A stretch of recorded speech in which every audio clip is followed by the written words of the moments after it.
Participants Clara emphasizes autonomy, personhood, virtue approaches supporting permissibility.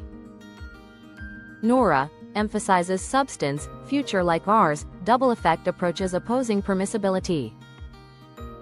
Clara. Let me begin with a premise that keeps the debate honest. Even if we granted the fetus full moral status, it doesn't follow that any use of a pregnant person's body is morally or legally mandatory.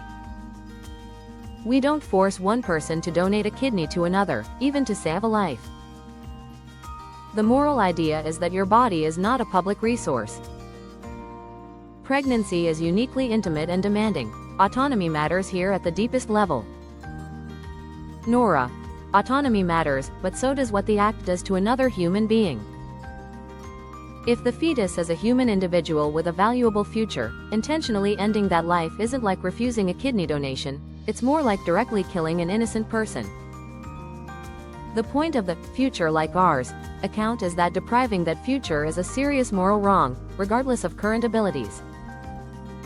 Clara. That presumes that the fetus now is the kind of subject who can be wronged in that way. Many personhood accounts tie a right to life to psychological capacities, consciousness, desires, projects, the ability to value one's ongoing existence. Early fetuses lack all of that. So the moral weight on the fetal side is weaker early on. Meanwhile, the pregnant person already is a subject of projects and relationships whose life is transformed by forced gestation. Nora. The substance view answers that by focusing on identity, not current capacities. The same individual persists from conception through development. We don't withhold basic rights from sleeping or comatose adults because their current capacities are diminished.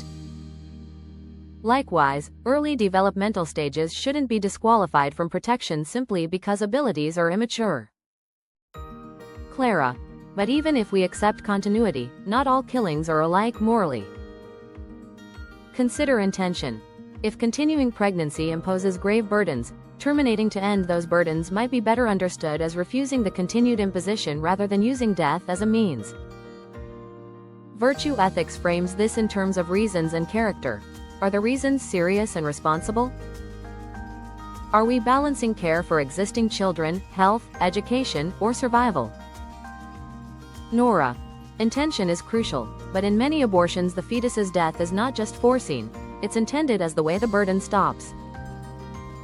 Double effect reasoning says that when death is the means, that's morally distinct from cases where you accept risk as a side effect of saving a life.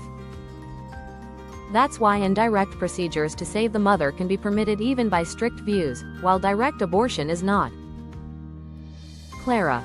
Double effect may draw a line for some cases, but it's less helpful for others: rape, severe fetal anomaly, or major threats to mental health.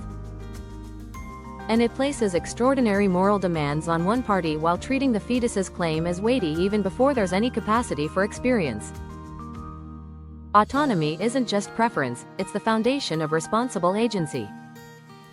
Forcing gestation commandeers someone's core capacities for months.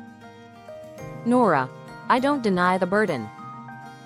The question is whether burden justifies intentional killing of one who is innocent.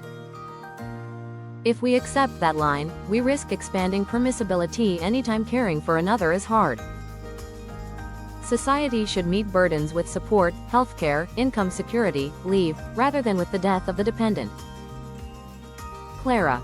Support helps, but it can't erase the bodily imposition. The violinist analogy highlights the difference between duties of rescue and duties to share one's body. Even if it's good to help, it may not be morally required to sustain another's life with one's body against one's will.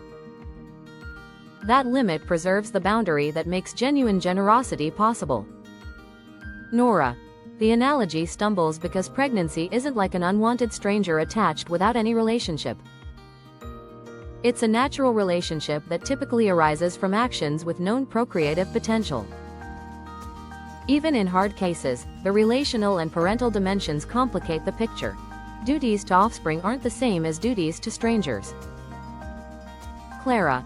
Yet consent to sex isn't consent to pregnancy in perpetuity. And relational language can obscure the sheer diversity of circumstances: contraceptive failure, coercion, medical catastrophe. A just ethic has to make room for those realities. Moreover, personhood frameworks don't deny fetal value. They argue value grows with development and that early termination can be permissible without denying tragedy. Nora. Tragedy is an important word. Even when law permits, the moral analysis can still say, this is a serious loss. Part of my concern is cultural, how we talk about life and responsibility.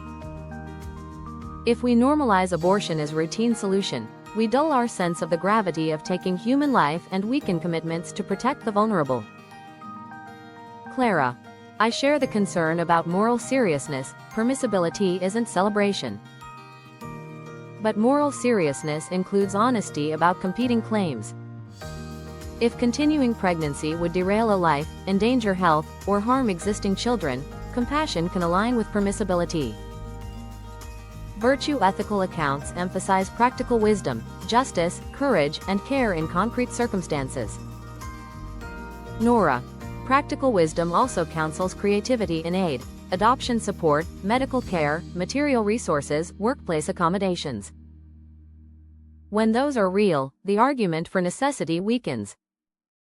If we build structures that make carrying to term far less burdensome, many hard cases soften without deciding permissibility in the abstract. Clara. Agreed, better social support reduces tragic choices. But as long as bodies remain at the center, autonomy sets a limit. The state shouldn't force one person's body into service for another. That's a boundary liberal societies draw even in medical emergencies. Nora.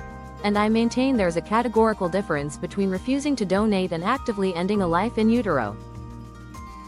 Our disagreement persists because we weigh identity, intention, and relationship differently.